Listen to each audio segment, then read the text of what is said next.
Down to Washington, D.C. And just a warning going into this conversation, there's a lot of noise behind Andy Barr, the Republican from Kentucky and ranking member of the House Subcommittee on Oversight and Investigations.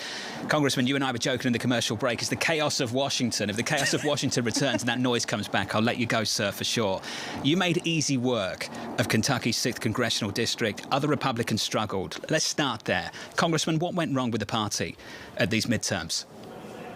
Well, I'm an optimist. I'm I have a positive attitude, and so however you cut it, and no doubt Republicans are disappointed that the red wave did not materialize. But however you cut it, we made material gains in the House, and it looks like we're on track to taking the majority. In fact, some media outlets have already said we have, in fact, taken the majority. That was the principal objective, even not taking the Senate.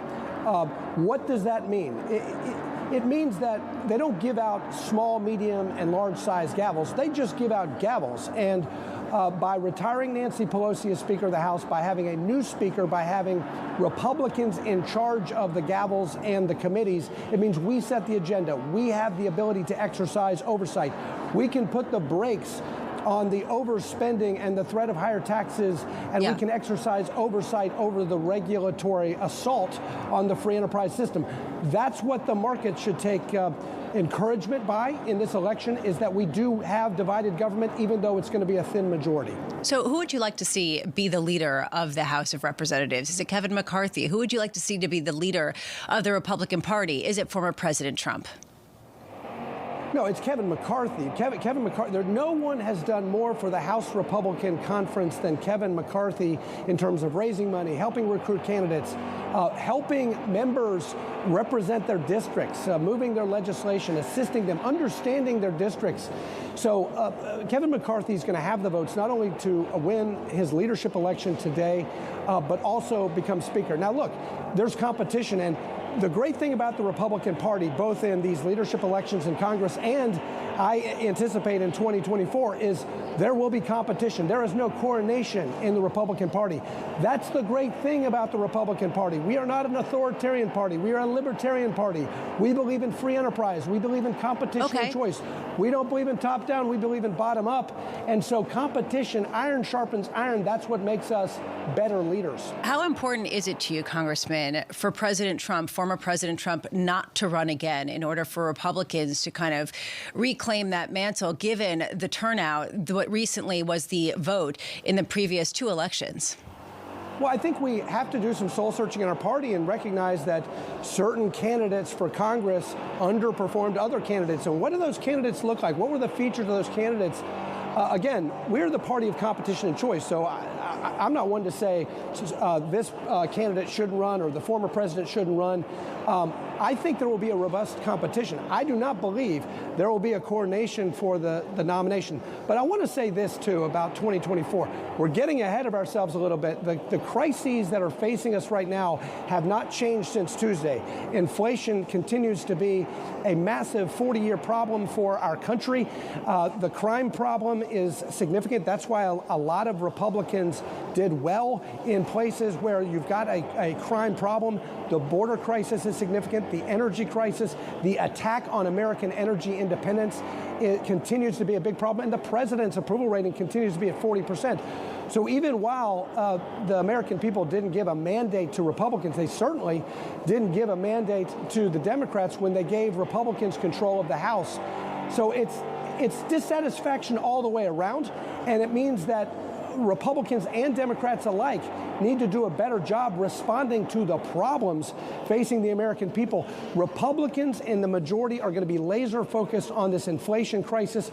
And I want to say this to your audience in particular. No amount of Federal Reserve tightening is going to solve this inflation crisis. There is a supply side problem as much as there is a demand side or excess demand issue in the economy, and we need to produce and supply more American-made made energy in this country to fix the supply side. We need to take off the table the threat of higher taxes and over-regulation, which impedes business investment, impedes the repairs that need to take place in the supply chain. If we don't do that, we are not going to get out of this inflation spiral, and you're going to continue to see aggressive tightening that will disrupt the financial markets. Congressman, you said it. We've got an approval rating for the president in the 40s. We've got inflation at a 40-year high. And still, this is the position that the Republican Party finds itself in. And most people think that speaks to the failure of this party not to secure a bigger majority in the House or any majority whatsoever in the Senate. You talked about soul-searching. So can you be more specific about what that actually means? What do you think? And I'll go back to the question we started the conversation with. What went wrong? What needs to change? What does that soul-searching actually involve?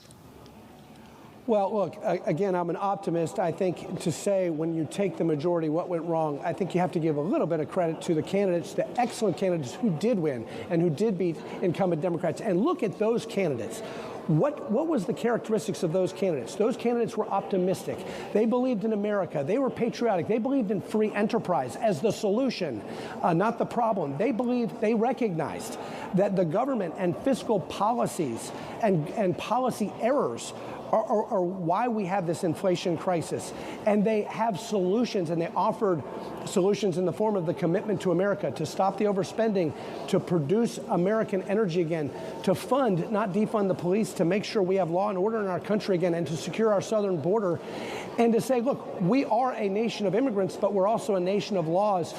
And I think the candidates that had that positive message were the candidates that had a more divisive message and were only about opposition as opposed to policy solutions. Those candidates struggled.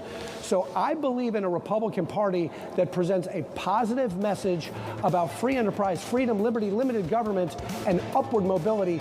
That's how we're going to win the majority for the years to come. Congressman, we're going to have a longer conversation about your role on the House Subcommittee on Oversight and Investigation in the next couple of weeks, and I'm looking forward to that conversation.